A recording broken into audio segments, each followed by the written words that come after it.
Bwana awe nanyi.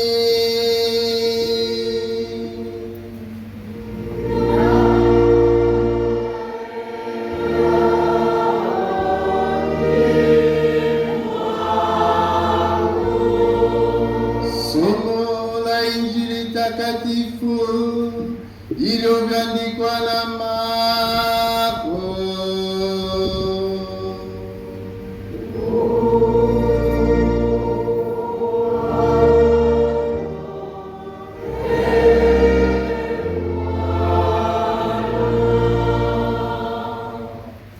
Marko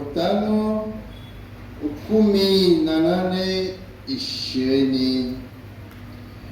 Naye alipokuwa akipanda chomboni, yule aliyekuwa na pepo akamsihi kwamba awe pamoja naye, lakini hakumruhusu, bali alimwambia, enenda zako nyumbani kwako, kwa watu wa kwenu, kawahubiri ni mambo gani makuu aliyokutendea Bwana, na jinsi alivyokurehemu.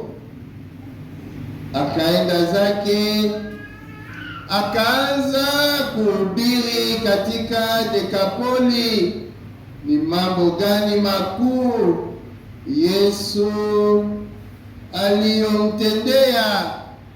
Watu wote wakastaajabu.